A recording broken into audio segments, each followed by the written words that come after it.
Davy. Awesome. Welcome to Davy's Awesome Wrestling, where I review wrestling things, all from the perspective of a fan, not an insider. This week, reviewing a brand new documentary that is currently available on Peacock, the WWE Network, if you will. Documentary, WrestleMania 9, Becoming a Spectacle. The documentary itself opens with a man named George Germanicos. I hope I said that right. They never said his name in it, they just showed it. But he apparently is in charge of the WWE archive. For years, 30 tapes of the making of WrestleMania 9 have been sitting in the archive, and he's been over these. Then it goes into the story of how they got to Caesar's Palace in the first place. Because back in the late 80s, early 90s, performing at Caesar's Palace for anything was like a huge thing. And it started with a boxing match of Donnie Lanois versus Sugar Ray Leonard. And Caesar's Palace promoting this boxing match, which they had had plenty of fights around that time. But they had reached out to WWF at the time to help promote it, which they did, and it became a huge gate. And this led to them doing an episode of Primetime Wrestling live from Caesar's Palace. Which, little side note, they're doing the whole nostalgia thing, bringing back Saturday Night Main Events. Should bring that back once in a while, too. And then going into, right after WrestleMania 8, which many consider to be probably one of the worst WrestleManias ever. It was a so-so WrestleMania. But that was Hogan's last match for a while. He had started backing off from WWF. Vince McMahon thinking they needed to go into a new direction, not believing Hulkamania was still running wild. Which I will say at the time, remembering it, yeah, it was running wild, but it was dwindling down. And then this was also around the time that Hulk Hogan was deciding to go and pursue an acting career. And it's funny, the documentary showed one of the movies that came out that year, Mr. Nanny. I love that movie, but let's face it, you weren't about to be the next Arnold Schwarzenegger doing Mr. Nanny. But this led to WWE's New Generation era, where they were pushing younger talent like Bret Hart and Shawn Michaels, The Undertaker, Yokozuna. The list goes on and on. Between WrestleMania 8 and WrestleMania 9, Bret Hart wins his very first WWF World Championship. As they're heading to WrestleMania, they decide they're going to do it from Caesar's Palace, which was, again, going to be a huge, huge thing. It's Caesar's Palace in Las Vegas. But tickets weren't selling like they were hoping they were going to in the initial first few weeks. Which, again, this shows how different things were back then. Now, they don't announce WrestleManias a few months before WrestleManias. They announce them, at this point, like 2-3 years in advance. And as soon as tickets go on sale, that's pretty much it. It was also sad because they were showing like their price marketing and how the most expensive seats were $200. Now you can't even get the cheap seats for that. But as a way to get ticket sales up and promote it, they decided to debut 2 new wrestlers at the Royal Rumble, the event right before WrestleMania. The first being the narcissist Lex Luger, which that gimmick would last not that long until he became like the American guy trying to redo Hogan, but it was a big debut considering he had a name in WCW. But since Caesar's Palace was coming up, apparently they first wanted to give him like a more Roman sounding name like Narcissus or some stupid thing like that. And then also debuting Giant Gonzalez, who would go into the Royal Rumble and beat up Undertaker even though he wasn't supposed to be there. And I remember Sam Roberts was in this documentary talking about, we're looking at it in hindsight, but when he was 9 years old, he was an intimidating figure. I hate to break it to you, I was about the same age, and whereas, yes, height-wise, he was an intimidating figure, his bodysuit, I remember the first time seeing it, looking at him going, he looks stupid. But not only that, but they pointed out that this was the first Royal Rumble that would guarantee the winner gets a shot at the title at WrestleMania. Previous Royal Rumbles hadn't done that. The year before, the Royal Rumble got them the title because it had been vacated. But this was the first one that got him a title shot guarantee at WrestleMania. And that has become a staple ever since, and staple I've always really liked. But then, of course, you know, Hogan hasn't been with the company, and they're worried about ticket sales, so they want to boost him up. So on an episode of Monday Night Raw, we have the return of Hulk Hogan, who announces that he's going to go to WrestleMania to challenge the tag team champions, Money Inc., with his partner, Brutus the Barber Beefcake. And then this does its job. It gets the tickets sold for WrestleMania. And then they even went into the fact that they had done an internal documentary. Basically, they recorded it for themselves. No plans to ever release any of this footage, because back then this was when wrestling was protected. Back in the kayfabe rules, where bad guy wrestlers did not hang out outside with good guy wrestlers, and they tried to live their gimmicks, as they called it, basically give the illusion that this is real. But because of this being such a big spectacle, like had never been done before, they wanted to, just for themselves, do a making of WrestleMania, and the wrestlers didn't really know how to handle it at first. They kept seeing people filming backstage going, "What are you doing?" And they'd have to keep explaining to them, like, it's just for us, the making of WrestleMania.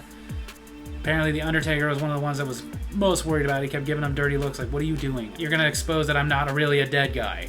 But it was really cool to see all the stuff that went behind the scenes. Like, the fact that this was basically a parking lot that they dressed up, spent over $100,000 to make look like this big, grandiose arena, even though it wasn't. And how this was the first time they did rehearsals, because they kind of had to, with all the variables that could go wrong.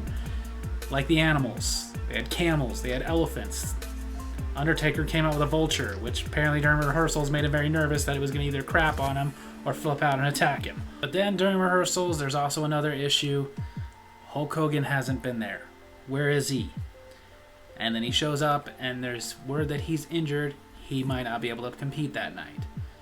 He had the big black eye that we all remember, which immediately rumors were following that somebody beat him up. Well, Randy Savage had beat him up. On the documentary, Hogan said that was not true. Apparently, Randy Savage was perpetuating that it was. According to him, he was on a jet ski, flipped over on it, and the jet ski hit him in the face. Luckily, it didn't do more damage, but it did break his orbital bone, and he had to have stitches and everything. So they had to go out there and be really careful. Which is interesting, because Brutus Barber Beefcake was back from his injury to his face when during a parasailing accident, some girl accidentally kneed him in the face so hard that it shattered his face when he was wearing the big mask. And it explains why I remember watching it going like, this match isn't very exciting at all.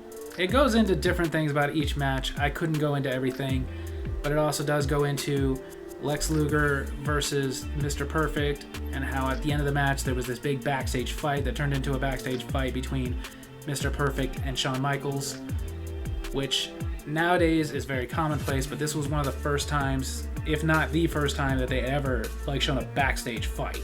Another match I kind of have to talk about is The Undertaker versus Giant Gonzalez. Probably the worst WrestleMania match in history. I remember as a kid watching it going like, this match sucks. There were certain entertaining things, like The Undertaker coming back after being taken out with chlorophyll, but it ultimately was just such a train wreck, because Giant Gonzalez was the epitome of that. He's just a big guy who can't wrestle. We've had plenty of those throughout the years. We've had these really big guys who really just cannot wrestle, but I would say all of them look like 5-star athletes compared to him. And then the main event of that night, which I would probably say was one of the most infamous endings ever. Bret Hart versus Yokozuna, a match they built up. Yokozuna cheats to win by Mr. Fuji throwing salt into Bret Hart's face, blinding him and allowing Yokozuna to get the win.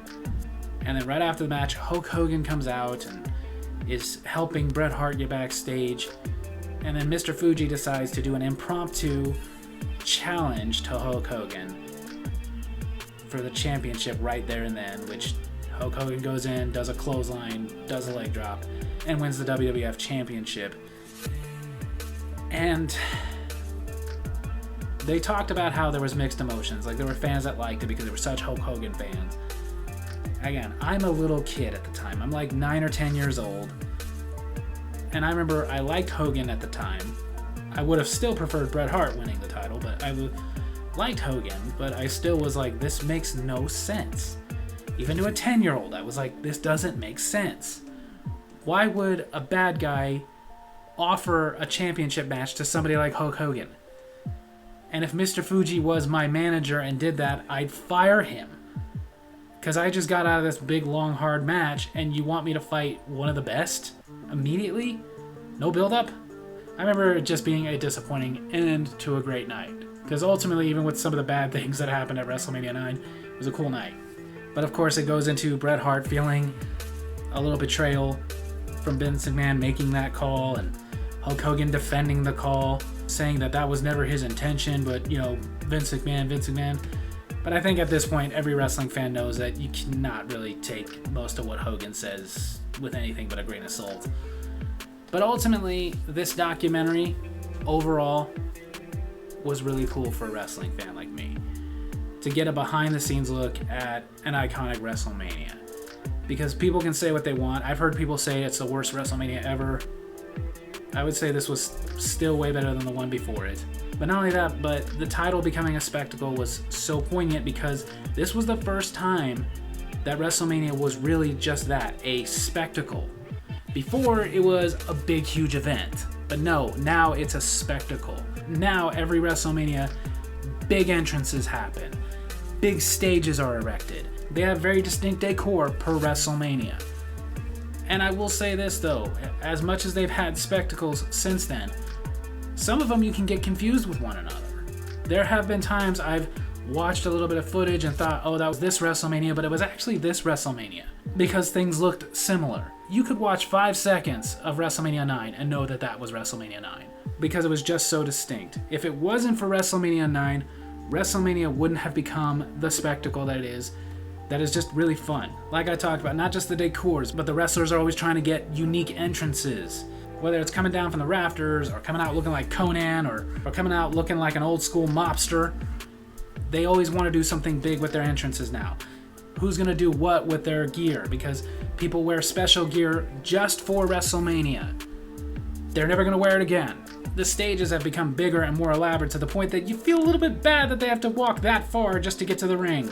They're going to be tired by the time they get there. A big, huge event, a big, huge spectacle, and it's thanks to WrestleMania 9. And again, as a wrestling fan who was around during that time, it's just really cool all these years later to get this punch of nostalgia right in your face. To get to see a little behind the scenes is really cool for a wrestling fan. So, on that note, before you watch this next year's WrestleMania live from Las Vegas, I definitely think you should go to Peacock and check out WrestleMania 9 Becoming a Spectacle. So there you have it. That's my wrestling video this week. Hope you guys enjoyed it. And if you did, make sure to hit like, hit subscribe, hit the little bell so you get notifications for when I post new videos. And leave a comment I can respond to in my next comment corner. If you saw WrestleMania 9 become a spectacle, tell me what you thought of it. Tell me if you're looking forward to WrestleMania 41 from Las Vegas. Love you guys.